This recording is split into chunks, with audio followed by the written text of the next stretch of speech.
కృష్ణా జిల్లా నియోజకవర్గం ఉయ్యూరు మండలంలో మంత్రి జోగు రమేష్ పలు సచివాలయాలు, రోడ్లకు శంకుస్థాపన ప్రారంభోత్సవాలు నిర్వహించారు. ఈ సందర్భంగా మాట్లాడుతూ గాంధీజీ కలలు కన్న గ్రామ స్వరాజ్యాన్ని జగన్మోహన్ రెడ్డి నెరవేర్చారని అన్నారు. చంద్రబాబు నాయుడు ఒంటరిగా పోటీ చేసే దమ్ము లేక మోడీ కాళ్లు పట్టుకున్నారని తెలిపారు. జగనన్న ఒక్కడిగానే వస్తాడు. జగనన్న మన పార్టీ ఒంటరిగానే పోరాడుతూ ఉంది.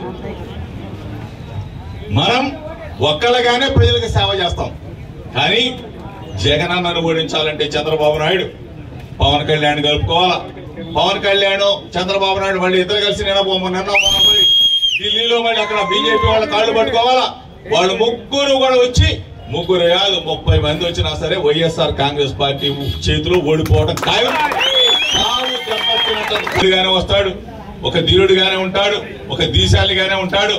ప్రజల గుండెల్లో జగనన్న ఉంటాడు అని చెప్పేసి అందరం కూడా చెప్పవలసిన బాధ్యత.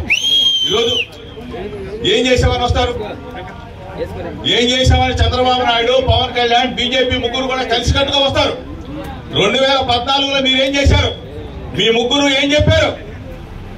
రైతుల రుణాలన్నీ పూర్తిగా మాఫీ చేస్తానన్న ఈ 3 పార్టీలు సమాధానం చెప్పిన తర్వాతే గ్రామాల్లోకి రావాలని చెప్పేసి నిలదీయండి, నిగదీయండి. రైతులు మోసం చేసింది మీరు కదా.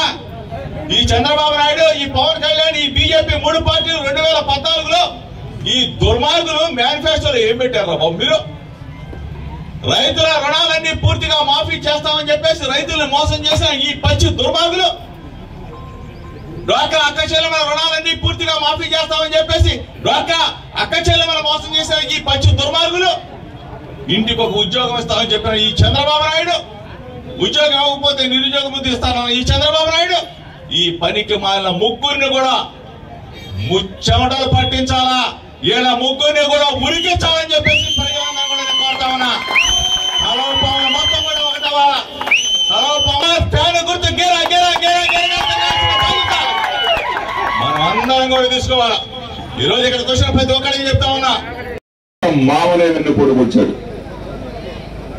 పార్టీ పెట్టి పిల్లనిచ్చిన మామను ఏ విధంగా వెన్నుపోటు పొడిచాడో తెలుగుదేశం పార్టీ వాళ్ళు కూడా ఒకసారి తెలుసుకోండి. అదేవిధంగా పెద్ద ఎన్టీ రామారావుని పోవడమే కాదు, జూనియర్ ఎన్టీఆర్ కూడా పొడిచేశాడు. అంటే ఎవరు చెప్తే వాళ్ళు పొడిచేస్తాడు. అర్థం చేసుకోండి. ఆయన కులాలు లేవు, మతాలు లేవు, బంధుత్వాలు లేవు, బాధ్యతలు కూడా లేవు, విలువలు లేవు, విశ్వసనీయత కూడా లేదు. పవన్ కళ్యాణ్ చేర్చుకుంటాడు, పవన్ కళ్యాణ్ తిడతాడు, పవన్ కళ్యాణ్ వదిలేస్తాడు, మళ్ళా పవన్ కళ్యాణ్ దగ్గరికి తీసుకుంటాడు. బీజేపీని దగ్గరికి వెళ్తాడు, బీజేపీని తిడతాడు, బీజేపీని వదిలేస్తాడు, మళ్ళీ బీజేపీ కాళ్ళు పట్టుకుంటాడు. విలువలు లేనివాడు, విశ్వసనీయత లేనివాడు చంద్రబాబు నాయుడు. ఒక్కడిగానే ఉంటాడు, ఒంటరిగానే పోరాడతాడు, ప్రజల గుండెల్లో ఉంటాడు జగన్మోహన్ రెడ్డి గారు.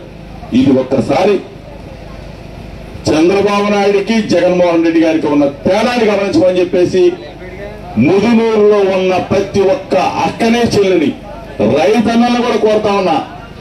మీరందరూ కూడా ఏదో తెలుగుదేశం పార్టీ కదా, చంద్రబాబు నాయుడు కదా అని చెప్పేసి నమ్ముతా ఉంటారు. మోసగాడు, పచ్చి దగాకోరు చంద్రబాబు నాయుడు.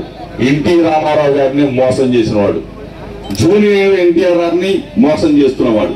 దయచేసి గమనించమని ప్రతి ఒక్కరు కూడా జగనన్న వెంట నడవమని, ఫ్యాన్ గుర్తుకు ఓటేయమని చెప్పేసి కూడా మనందరినీ కూడా ముదునూరులో ఉన్న అక్కలు, చెల్లెలు, అన్నలు, రైతన్నల్ని రైతు రుణ మాఫీ చేస్తానని చెప్పి మోసం చేశాడు. ఒక్కసారి గుర్తు తెచ్చుకోండి.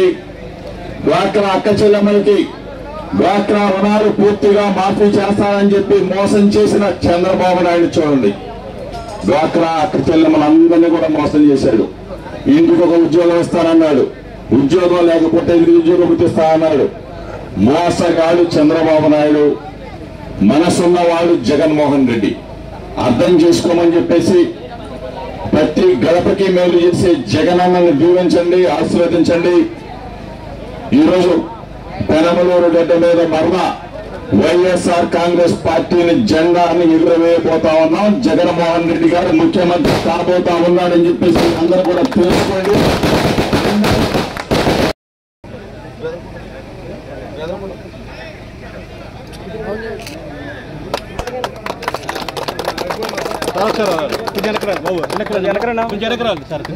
అందరూ వస్తారు.